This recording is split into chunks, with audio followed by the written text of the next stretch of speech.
오늘은 지난주에 이어서 하이델베르그 유름답 23문 지난주에 못한 것 조금 하고 24문을 계속 이어서 하실 것인데요. 먼저 디모데 후서 4장 7절과 8절 말씀을 먼저 읽고 하이델베르그 요르문답서 내용을 생각해 가겠습니다.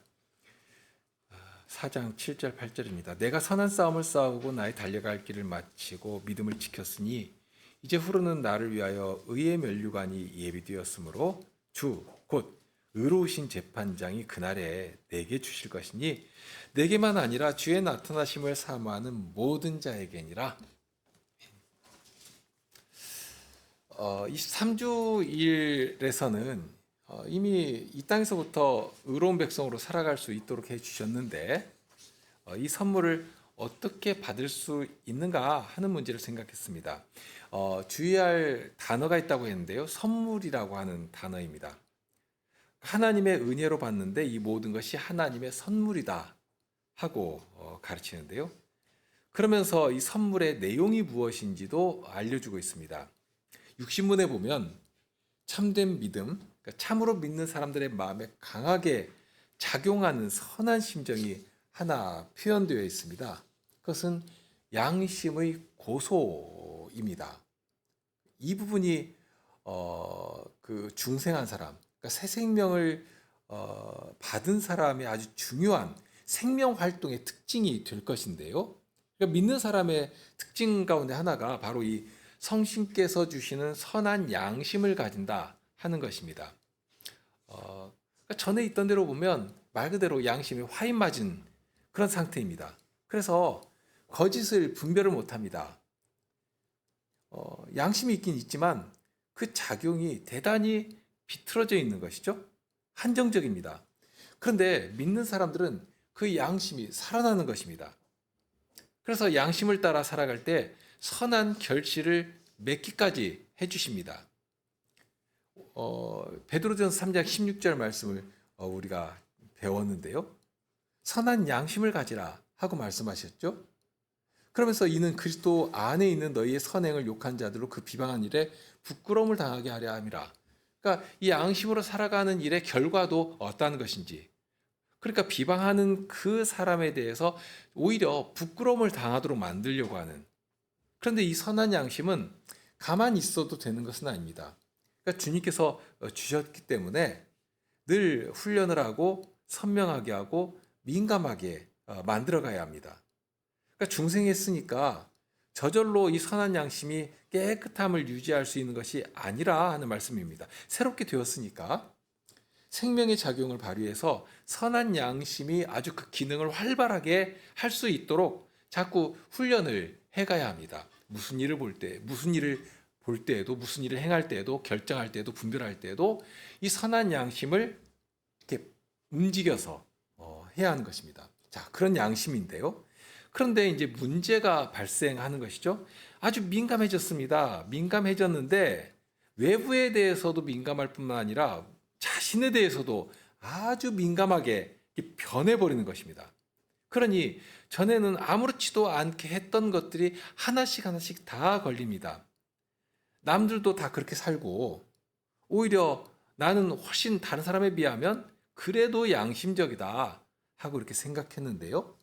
하나님 말씀을 배우면 배울수록 오히려 그런 생각들이 막 무너져 내리는 것입니다.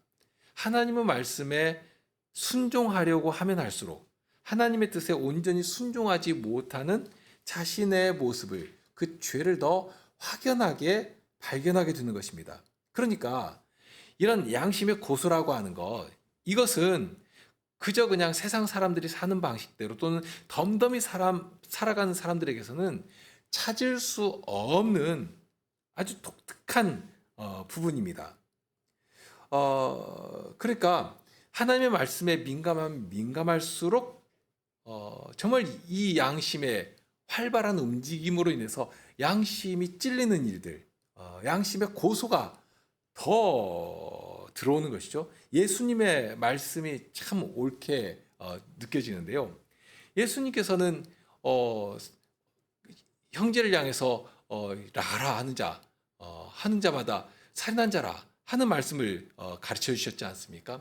단순히 사람들은 칼로 사람들을 죽이지 않는다면 그러면 그것은 살인이라고 여기지 않을 것입니다.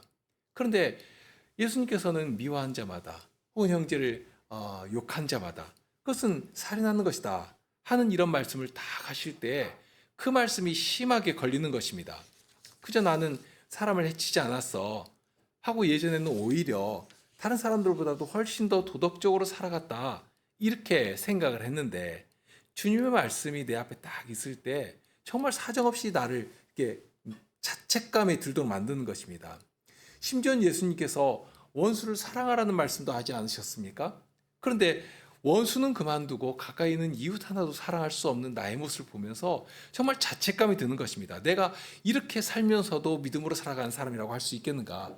이런 모습으로도 하나님 말씀을 좀 전할 수 있겠는가? 내가 좀 떳떳하고 당당한 자리에서 사람들이 나를 좀 인정한 자리에서 그래도 예수님을 믿어야 이런 것이다고 이렇게 말하고 싶은데 오히려 그 말씀이 나를 향해서 막 치고 들어오는 것입니다. 정말 위선덩어리 아닌가? 이렇게 말씀에 민감하면 민감할수록 나의 죄된 모습이 더 두드러지고 더 분명하게 드러나고 늘 그렇게 나를 괴롭힌단 말입니다. 정말 이렇게 하고도 내가 믿는 사람이라고 할 수 있겠는가? 그런 자책감에 시달리는 것 아니겠습니까? 그러니 루터 같은 분은 그런 죄책감에 시달리다 못해가지고 수도원으로 이렇게 사제로 들어갔는데 그리고 들어가서도 얼마나 많은 고행을 정말 밥 먹듯이 고행을 하면서도 자유함을 해방감을 느끼는 것이 아니라 오히려 더 괴로운 것이죠. 하나님의 진노가 더 두렵게 옥죄어오고 그런 공포에 가까운 어떤 그런 괴로움을 느끼며 살아간 것입니다. 그런데 그런 자리에 있던 이 루터에게 복음의 빛이 비춘 것이죠. 의인은 오직 믿음으로 말미암아 산다 하는 바울 사도의 이 복음 이 말씀 앞에서 참된 자유를 얻게 된 것입니다. 해방의 기쁨을 맛본 것이죠. 정말 주님의 말씀은 자유를 주신다 하는 이 사실을 맛본 것입니다. 그러니 얼마나 그 말씀, 그 복음을 다른 사람에게도 전하고 싶었겠습니까? 그런데 이제 그런 찔림이라고 하는 것, 양심의 가책 또는 양심의 고소라고 하는 것, 이것은 아무라도 가질 수 있는 것이 아니라 하는 것입니다. 어떤 사람이 그런 양심의 가책과 괴로움을 가지게 되는 것인가? 영혼이 살아있어야 합니다. 그리고 그 안에 양심이 활발하게 움직이고 있어야 그런 양심의 가치고 고소고 있을 수 있는 것입니다. 죽어 있어서는 안 되거든요. 죽은 사람이 아무리 뭘로 찔러댄다 한들 꿈쩍이 납니까? 아무런 감각도 못 느끼는 것이죠. 그러니까 죄에 대해서 본원적인 어떤 가책이 없는 것입니다. 죄가 사정없이 찔러대도 아픈지 어떤지 감각 자체가 없는 것입니다. 그저 남들과 비교하면서 남들 느끼는 정도에서 만족하고 오히려 나는 저보다는 훨씬 나아 하고 자신을 이렇게 뿌듯하게 생각한 정도까지 만들어버리는 것입니다. 그런데 이제는 그렇게 되지를 않는 것이죠. 하나님의 말씀 앞에서 하나님의 말씀이 내 앞에 딱 있을 때 비로소 나의 죄를 깨닫고 내 안에 있는 죄에 대해서 양심의 가책을 느끼고 괴롭고 그러니 이것을 어떻게 할 것인가? 정말 바울 사도가 토로했던 그런 두려움을 느끼게 되는 것입니다. 누가 사망의 몸에서 나를 건져낼 것인가 하는 이것이 살아있는 그러니까 중생한 자에게 성신께서 주시는 생명의 반응이 되는 것입니다. 그러니 죄 문제 앞에서 두려워 떨고 괴로워하고 하는 그런 마음이 있다면 그것이 곧 살아있는 생명의 활동이다. 주님께서 기회를 주시는 것이다. 말씀으로 나를 자극하시는 것이다. 얼마나 귀한 일인지 모릅니다. 그것을 그냥 없는 일로 치고 그냥 덮어버리고 또는 짓눌러버리고 그게 지나가지 마시기 바랍니다. 그런 것이 있으면 그런 말씀 앞에서 그런 자책 앞에서 가책 앞에서 주님을 향해 나아가시기를 바랍니다. 그것이 살 길이거든요. 그러니까 양심의 고소라고 하는 그런 것이 살아있기 때문에 나오는 자연스러운 반응이다 하는 것이죠. 죽은 사람은 종양덩이가 아무리 커도 고통을 느끼지 못하는 것입니다. 살아있으니까 아픈 것이죠. 괴롭고 그런데 그것을 잘라내면 고통도 사라지고 건강도 회복되고 그렇게 아주 건강한 몸으로 기쁨 가운데 살아갈 수 있게 되는 것입니다. 이런 양심의 고소라고 하는 표현이 육신문에 나오죠. 그리고 이 양심은 그렇게 중생한 사람이 가지는 자연스러운 생명 활동이다. 죄에 대해서 가지게 되는 자가 면역 반응이다라고도 말할 수 있습니다. 그런 반응 앞에서 하나님의 말씀에서 해방도 얻게 되고 해답도 얻게 되고 자유함을 얻게 됩니다. 분명 그런 양심의 고소가 있을 것이다 하고 알려주고 있죠. 양심의 고소가 있을 것이다. 양심의 고소가 있는 것입니다. 하나님의 계명을 크게 어겼고 단 하나도 지키지 않았고 지금도 모든 악으로 향하는 성향이 나에게 있지만, 그러니까 그렇게 양심이 고소하는 것이죠. 그러나 그럴지라도 하나님께 나를 의롭다 하고 인정해 주셨다 하는 것입니다. 단순히 말로만 하신 것은 아니지 않습니까? 예수님이 이루신 모든 속죄의 은덕을 우리 것으로 입혀주시고 나를 감싸주시고 완전히 덮어버리시는 것입니다. 무슨 뭘 이렇게 도포하듯이. 성경에서는 의로 옷 입혀주신다는 표현을 하시죠. 특히 의로 옷 입혀주신다 할 때 유대인들이 입던 큰 포로 된 것을 딱 이렇게 입는 것을 한번 생각해 보시죠. 그럼 아무리 속이 때가 꼬질꼬질해도 옷으로 딱 덮어버리면 하나도 안 보이거든요. 그렇게 의로 나를 그냥 다 뒤집어 씌워버리시는 것입니다. 예수님의 의로. 그러면 나의 죄가 나오는 것이 아니라 예수님의 의만이 빛나는 것입니다. 예수님의 의만이 하나님 앞에 발견되는 것이죠. 이렇게 의롭게 해주시고 정말 하나님을 기쁘시게 할 수 있는, 그렇게 살아 움직일 수 있는 자리까지 나가도록 해주시는 것입니다. 이런 자격과 능력이 나에게로부터 나오는 것이 아니라 나를 위해 죽었다가 다시 사신 그리스도로부터 오는 것이고, 그러니 참된 자유와 참된 기쁨을 그리스도를 믿는 그 믿음 안에서 찾도록 정말로 전적으로 예수 그리스도만을 바라보도록, 그렇게 예수 그리스도만을 의지하도록 안내해 주고 있습니다. 하나님께서 예수님을 선물로 주셨고, 그러니 그런 예수님을 더 붙잡아라, 더욱 굳게 의지해라 하고 예수님에게로 우리의 마음을 이끌어 줍니다. 그 외에는 아무것도 해결책이 되지 못합니다. 정말 그거 말고는 복음이 없는 것이죠. 이 둘도 없이 좋은 선물을 믿음으로 받게 해주셨다. 사람의 행위가 아니라, 사람의 의에서가 아니라 믿음으로 받게 해주셨다 하고 알려줍니다. 참 위로가 되고 힘이 되는 소식 아닙니까? 이런 말씀이 없다면 하나님의 요구는 우리를 죽음으로 몰아갈 것입니다. 율법의 요구라고 하는 것이 그렇지 않습니까? 율법을 어겼다면, 하나님 말씀에 순종하지 않았다면 그것은 죽음으로 그 죄를 대신해라 하고 요구하시는 것입니다. 이게 하나님께서 율법을 통해서 우리에게 요구하시는 의인 것입니다. 그런데 새로운 의를 보여주셨지 않습니까?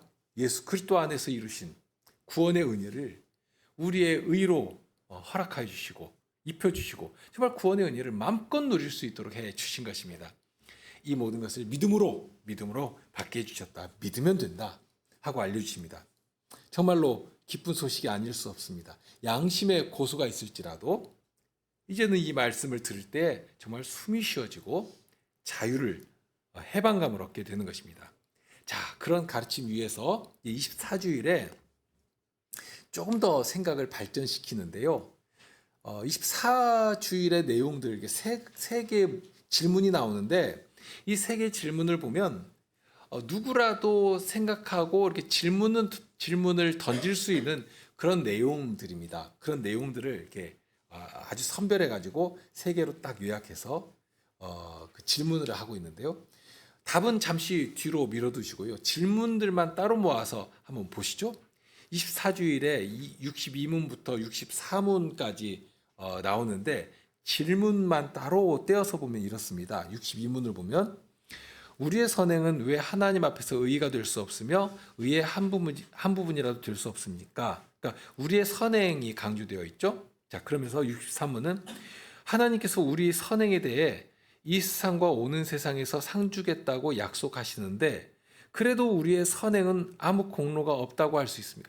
굉장히 사람이 이 선행에 지금 민감한 것입니다. 무엇인가?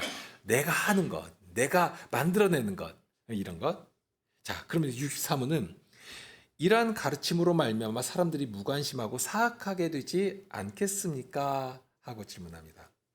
자, 이제 앞에서 오직 믿음으로만 의롭게 된다. 그것도 하나님의 은혜로, 그러니까 대가 없이 주시는 선물이거든요. 은혜라고 할 때 선물로 주신 것이다 하고 강조해서 가르쳤지 않습니까? 자, 그런데 이런 선물인데 정말 우리가 감당할 수 없는 너무나 큰 선물이죠. 그런 선물을 받은 사람의 입장에서 보니까 무엇인가 조금 아쉽고 석연찮은 부분이 있는 것입니다. 그냥 다 선물로 은혜로 주신다고 했는데 받는 입장에서도 좀 뭔가 좀 이렇게 양심이 있어야 되지 않겠는가, 또는 염치가 있어야 되지 않겠는가 하는 그런 생각을 하는 것입니다. 아무리 공짜가 좋다고 해도 이거 너무 나은 것 아닌가, 사람이 좀 무엇인가 노력하는 신용이라도 해야지 하는 그런 마음을 가질 수 있지 않겠습니까? 그래서 62문의 질문이 그렇죠. 선행으로는 구원을 얻을 수 없다고 했지만 그럼에도 불구하고 조금은 좀 뭐 티라도 내야 되지 않겠는가? 조금이라도 뭔가 좀 보태야 되지 않겠는가? 그래야 좀 염치가 있고 별 면목이 있고 한 것이지 하는 그런 생각을 보통 사람이라면 다 하지 않겠습니까? 아주 그냥 뻔뻔한 사람이라면 그냥 무조건 받아도 좋다 이렇게 하겠지만, 그러나 보편적인 사람은 그렇게 좀 염치가 있고 하니까 좀 뭔가 좀 보태고 싶은 생각이 있는 것입니다. 그러면서 그거 다 하겠다는 것도 아니지 않습니까? 다 하겠다고 하면 안 될 것이 뻔하니까. 그러니까 예수님께서 그냥 큰 것 다 마무리해 놓으시고 우리는 정말 거기다 이렇게 수저 하나라도 얻는 식이라도, 그러니까 예수님께서 99개 해 놓으신 위에다가 아주 쉬운 것 하나라도 딱 내 거 좀 얹을 수 있으면 그러면 얼마나 좋겠는가 하고 생각하는 것입니다. 그래서 예수님께서 다 해주시지만 나도 하나쯤은 선을 행해서 무엇이라도 좀 이렇게 좀 더 할 수 있는, 덕을 쌓고 선행도 하고 이렇게 해서 무엇인가를 거기다 보태면 훨씬 더 하나님 앞에서 내가 좀 떳떳하게 되지 않겠는가. 야, 하나님 보십시오, 저 이거 됐습니다. 이렇게 좀 떳떳하고 아주 당당하게 설 수 있지 않겠는가 하는 그런 생각을 누구라도 할 수 있지 않겠습니까? 이것이 일반적인 생각이죠. 이것을 뭐 악하다고 말할 수 있겠습니까? 그런 그 생각이 나오면 참 철들었네 하고 할 것 아닙니까? 그런 질문을 처음에 하는 것이죠. 그러면서 63문에 가면 조금 더 질문이 발전합니다. 62문은 그냥 사람의 도덕적인 보편적인 관념에서 그 질문을 하고 있는데, 63문을 보면 이제는 성경에서 그 근거를 가지고 옵니다. 성경에 보면 우리의 선행에 대해서 오는 세상에서도 상 주겠다 하고 약속해 주셨거든요. 그러니까 그렇다면 성경에 나와 있는 그 말씀에 근거할지라도 우리 선행이 조금이라도 공로가 되는 것 아니겠느냐 하고 지금 말하는 것입니다. 믿음의 선조들이 다 그렇게 살지 않았는가? 히브리서에서도 보면 11장 6절에 보면 그가 자기를 찾는 자들에게 상 주시는 분이시다 하고 알려주지 않습니까? 또 시편 18편 20절에 보면 여호와께서 내 의를 따라 상을 주시며 하는 말씀도 나오거든요. 자, 이런 말씀들을 보니까 우리가 선을 행하면 하나님께서 그것을 받으시고 하나님께도 의미가 있겠다 하는, 나름대로 성경을 이렇게 딱 근거로 논리를 펴니까 63문 같은 경우는 굉장히 그럴듯해 보이는 것입니다. 근거가 성경에 있으니까요. 그러면서 세 번째 질문을 보면 이제는 조금 더 현실적인 문제를 가지고 옵니다. 자, 오직 믿음으로만 되고 또 선물로만 받는다 하고 말하니까, 그러면 사람들이 선을 행하거나 도덕적으로 살아가거나 하는 일에 대해서 관심이 없어질 것이 뻔하지 않겠는가.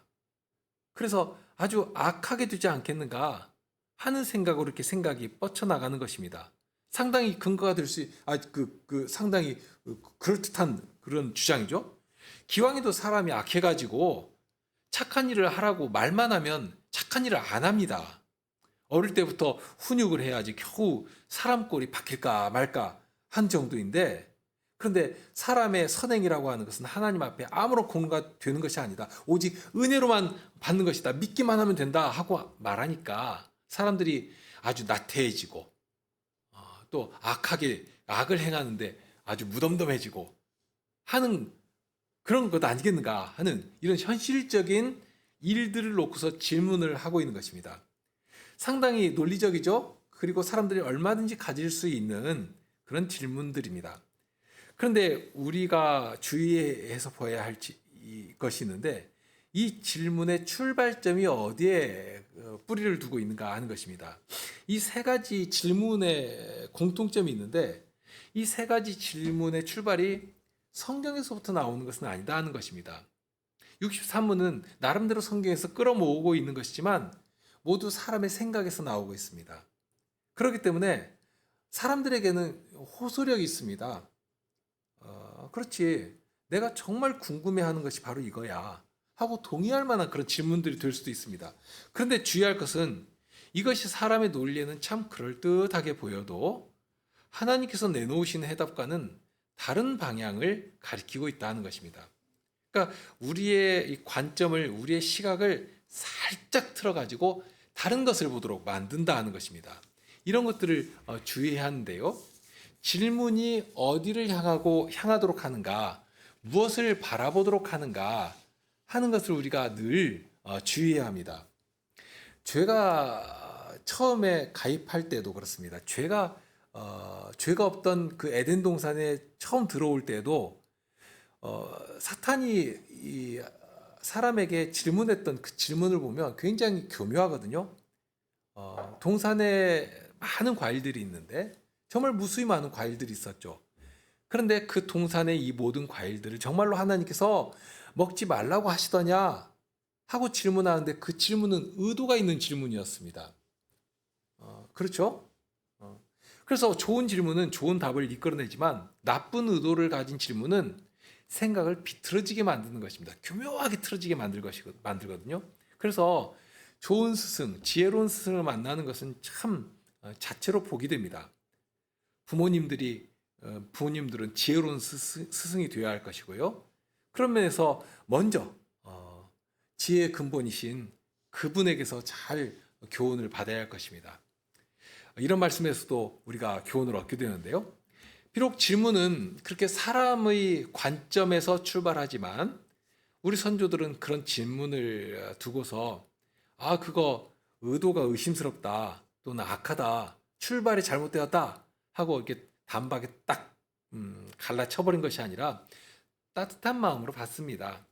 받는데 다만 답을 보면 아주 중요한 원칙이 하나가 있는데, 비록 질문은 사람의 관점에서 출발하고 있지만 해답을 찾을 때는 성경의 뿌리를 깊이 두고 답을 해주고 있다는 것입니다.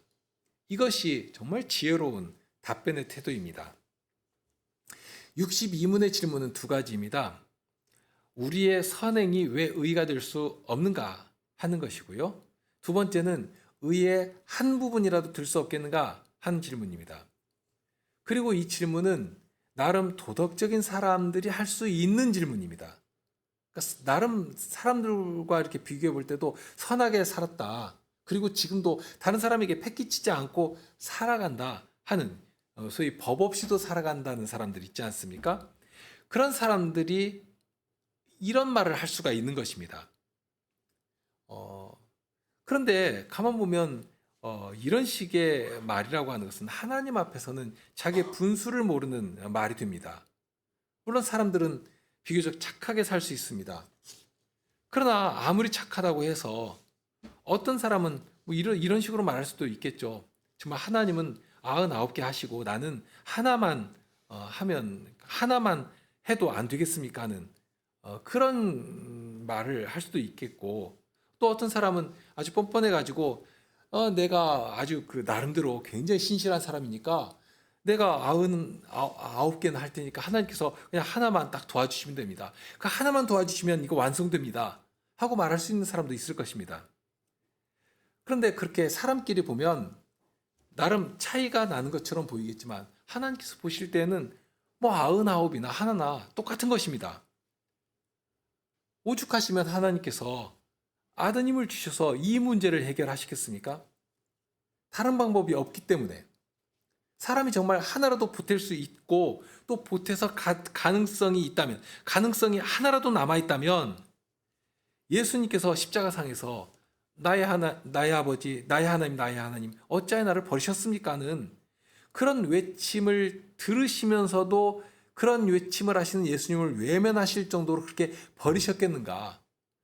버리실 수밖에 없는 사람의 행위로는 아무것도 할 수가 없다는 것입니다.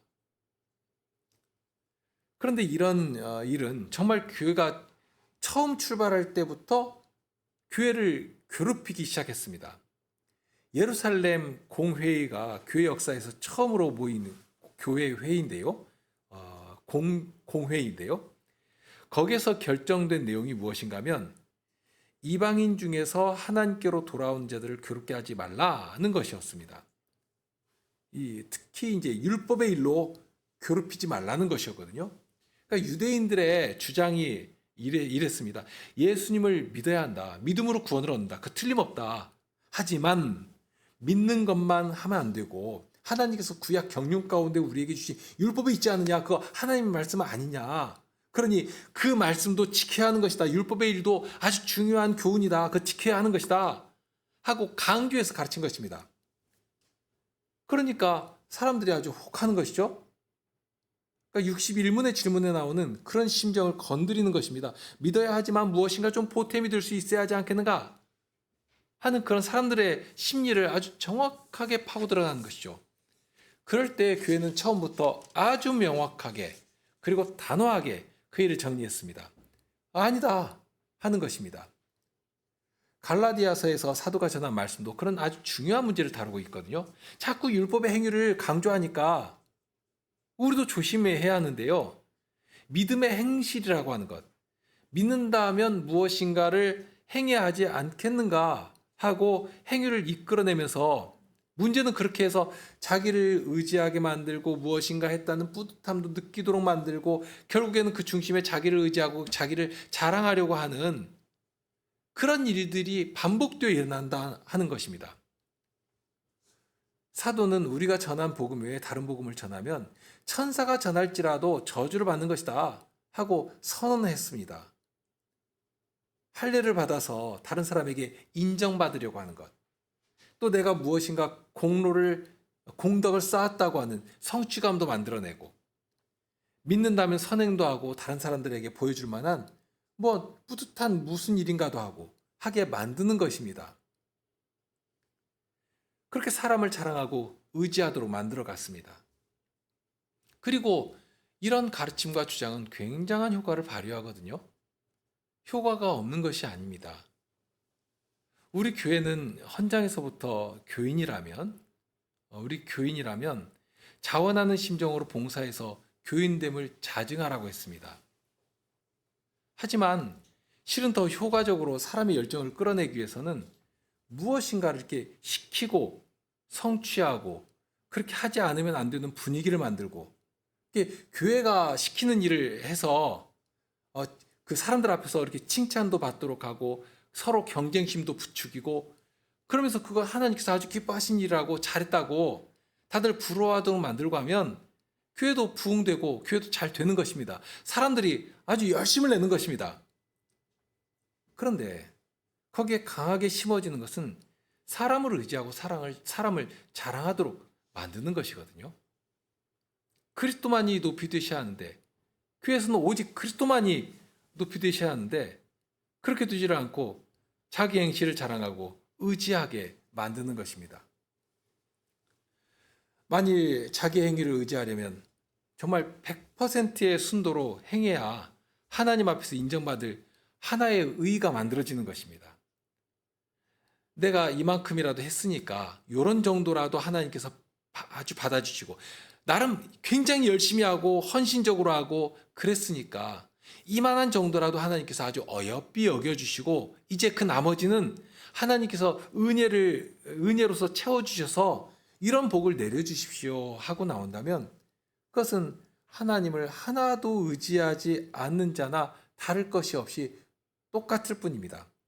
전혀 의지하지 않는 그런 사람에 불과합니다.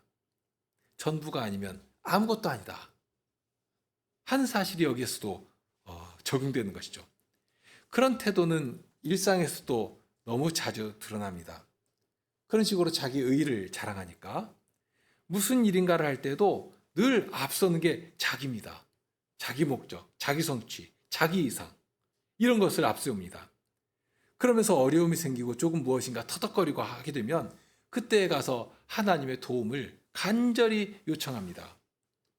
내가 이 일을 나 좋으려고 하는 것 아니지 않습니까? 다 교회에 유익이 되도록 하려고 하는 것이고, 그러니 결국 이 일이 이루어진다면 하나님께도 좋고 교회도 유익하고 영광이 되는 그런 일이니까 하나님께서 하나님의 영광을 위해서 이 일 좀 도와주십시오. 도와주셔야 하겠습니다. 하고 하는 것입니다. 여전히 그런 일이 많지만 교회에서 11조를 많이 강조하지 않습니까? 내가 11조로 100만 원이라도 1000만 원이라도 바칠 수 있게 해주십시오. 그렇게 교회를 아주 든든히 지지하면 얼마나 교회가 힘을 얻고 하나님께도 영광이 되겠습니까? 하는 식입니다. 이런 식이 모양만 다르지 얼마든지 일어나는 것입니다. 출발부터 오직 그리스도만을 의지하도록 하십니다. 사람의 행위는, 사람의 자랑은 정말 그림자도 디디지 못하도록 하십니다. 사람의 의라고 말하지만 사람이 볼 때의 의인 것처럼 보일 뿐입니다. 회색 종이를 검은색 옆에 두면 하얗게 보일 것이지만 정말 순수한 하얀색 옆에 딱 두면 회색은 아주 지저분하고 더러운 종이로 확연하게 드러나는 것 아니겠습니까? 하나님께서 요구하시는 정말 순백의 의를 사람의 것으로 대강 덮어놓으려고 하는 그런 어리석은 짓을 하지 않아야 할 것입니다. 하나님께서는 정말로 모든 것을 다 이루시고 우리에게 선물로 주시는데 그 부족하다고 내 마음대로 판단하고서 내가 거기에 좀 보태가지고 완성하겠다 한다면 그처럼 어리석은 일이 어디에 있겠습니까? 그런데 63문에 보면 질문처럼 성경에서도 상을 주겠다 하고 하셨다는 것입니다. 정말 상을 주겠다고 하셨거든요. 그러면 여기서 주는 상이라는 것이 무슨 의미겠는가 하는 것이죠. 자칫 오해할 수가 있는 것인데요. 여기 상은 대가가 아닙니다. 부모가 아이에게 그 기말고사를 잘 치르면 너무 예뻐가지고 상을 줍니다. 그러면 부모가 시험 잘 봤다고 아이에게 상 줄 의무가 있는 것은 아니지 않습니까? 자녀가 나 시험 잘 봤으니까 엄마 이번에는 내가 원하는 거 이거 내놓으십시오. 그렇게 요구할 수 없는 것입니다. 처음부터 이 선물이라고 하는 것, 이 상이라고 하는 것은 정말 부모의 사랑에서 나오는 무조건적인 것입니다. 무슨 직장에서 일을 열심히 하고 월급 요구하듯이 내가 이만큼 했으니까 이거 주십시오 하고 할 수 없는 것이라는 것입니다. 그래서 답에 나오는데요. 이거 공로가 아니다 하는 것입니다. 공로가 아닙니다. 성경에서 다만 상을 주겠다고 하고 우리의 믿음의 순종을 요구하시는 것이 있는데요. 요한계시록 22장 12절 보시면 보라 내가 속히 오리니 내가 줄 상이 내게 있어 각 사람에게 그의 일한 대로 갚아주리라 하는 약속을 해주셨습니다. 그러니까 이 말씀이 나의 공로가 그만큼 값진 것이어서 빚 받아내듯이 당연하게 요구할 수 있는 것이 아니다 하는 것입니다. 사랑하는 자녀이기 때문에 자식이 아주 대견한 일을 하면 너무 기뻐서 더 좋은 것을 주고자 하는 그 아버지의 심정으로 선물을 주시는 것뿐입니다. 상이라고 하셨지만 이것은 선물이거든요. 정말 내가 한 것은 이만큼밖에 안 됩니다. 한 줌도 안 됩니다. 그러나 아버지이신 하나님께서는 우리가 내놓는 그 이상으로 비교할 수 없이 놀라운 선물을 준비해 놓으시고 우리의 기쁜 순종을 이끌어내시는 것입니다. 잘 아시는 것처럼 하나님께서 이스라엘을 애굽에서 그 죽음의 자리에서 구원해내시고 시내산 앞에 이른 이스라엘 백성들을 향해 친히 10마디 말씀을 명하셨습니다. 그러면서 마지막에 이것 지키면 내 백성이 되리라, 내 소유가 되리라 하고 다시 한번 확언해 주시거든요. 자, 그러면 이 10마디 말씀, 이 계명을 지키라고 하셨는데 이 계명을 지킨다고 하는 것 그 자체가 구원의 근거라도 되는가? 전혀 아니지 않습니까? 이미 이스라엘은 구원받은 백성으로 하나님 앞에 서 있는 것입니다. 모세를 애굽에 보내시면서부터 이스라엘 백성들을 내 장자라, 그러니 나를 찬송하도록 내보내라 하고 바로에게 명령하신 것 아닙니까? 벌써 이미 하나님께서는 이스라엘을 당신의 소유로 구별해 내놓으신 것입니다. 하나님을 섬기도록 구별해 내놓으신 것입니다. 그러기 때문에 그러한 목적하에서 구원해내신 것이고, 그러니 이제 구원받은 백성답게, 하나님의 백성답게 내가 거룩하니까 너희도 나의 백성답게 거룩해라 하고 요구하시는 것이고, 그렇게 할 수 있도록 거룩한 백성의 거룩한 삶을 살아낼 수 있도록 이 귀한 선물도, 율법의 말씀도 약속을 하시고 내놓으시고 거기에 따른 선물도 약속해 놓으신 것입니다. 내 말을 지켜 행하면 언약의 땅에서 너의 생명이 길 것이다. 무슨 조건처럼 달아놓으셨지 않습니까? 그리고 정말로 그 약속을 이루실 것이거든요. 거기에 담긴 복을 선물로 주실 것이거든요. 그러니까 이 동일합니다. 하나님께서 주신 선물은 구원을 받아내기 위한 구원의 근거가 아닙니다. 우리의 선한 열정과 기쁨의 순종을 이끌어내시려고 자녀들에게, 주의 백성들에게 주시는 요구입니다. 이것 지켜 행하면 내가 이런 선물을 주겠다 하고 상을 마련하시고 우리에게서 선한 동기를 불러일으켜 주시려고 이 말씀을 하시는 것입니다. 그러니까 선한 싸움을 싸우고 1등에게 주시는 상을 받기 위해서 바울 사도도 그래서 그렇게 힘을 다해 달려간다 하고 그 고백한 것 아닙니까? 1등만 상 주시는 것이겠습니까? 주님 나라에 있다면, 주님 나라에 있기만 한다면 문지기로 있는 것도 얼마나 좋은 것이겠습니까?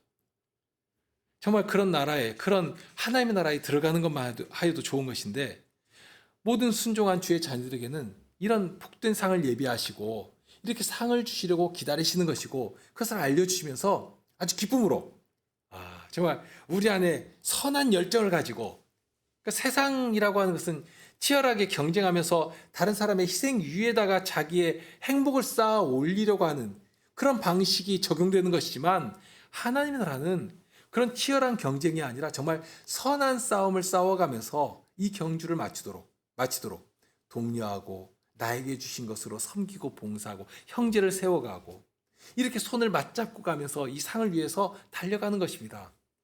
다 함께 받을 선물을 기대하면서 경건의 훈련을 하고 사람들에게 칭찬받을 만한 선행을 하면서 살아가는 것입니다. 오늘은 63문까지 이렇게 하겠는데요. 이렇게 우리에게 약속하신 상은 공로가 아니라 공로로 얻는 것이, 공로로 당연하게 받아내는 것이 아니라 자녀들에게 주시는 사랑의 선물이다. 사랑하는 자녀이기 때문에 더 힘을 내고 더 기쁨을 가지고 하도록, 하나님의 자식답게 살아가도록 하시려고 약속하신 선물이다 하는 것을 알려주십니다. 정말 힘을 낼 수가 있습니다. 예배를 참석할 때에도 상 주시는 하나님을 기대하면서 참석하는 것이고요. 선을 행할 때에도 예비된 상을 바라보면서 선을 행하는 것입니다. 우리가 공부를 하거나 혹은 직장에서 하나님께서 주신 은사와 은혜를 잘 활용하면서 좋은 결과들을 만들어내고 할 때에도 하나님께서 예비하신 선물이 참 잘했다, 충성된 종아 하고 칭찬하시면서 더 좋은 것으로 주실 상을 기대하면서 그렇게 공부도 하고 일도 하고 무엇이라도 하고 하는 것입니다. 우리가 매 순간 그렇게 하나님의 일을 기쁨으로 행하며 살아가도록 이런 말씀을, 복된 말씀을 우리에게 해 주시는 것입니다. 우리 함께 기도하시죠.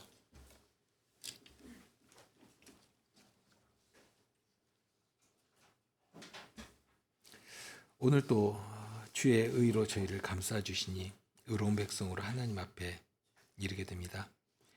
주님께 예배한 자답게 저희가 어디에서라도 주님을 예배하는 자로 살아가게 하여 주옵소서. 약속하신 대로 저희 순종을 받으시고 주님의 이름을 높이시며, 그러니 저희가 의로운 백성으로 살아가도록 저희를 말씀으로 이끄시고 은혜로 돌보아 주시옵소서. 추운 날씨에 저희 건강과 출입을 늘 보호하여 주시고 주님의 은혜 앞에 기뻐하며 감사하는 생활을 늘 할 수 있게 하여 주옵소서. 주님의 은혜로만, 주님의 돌보시는 은혜로만 살아가는 저희 주의 백성들이 다 되게 하여 주옵소서. 우리 주님 예수 그리스도의 이름으로 기도드립니다. 아멘.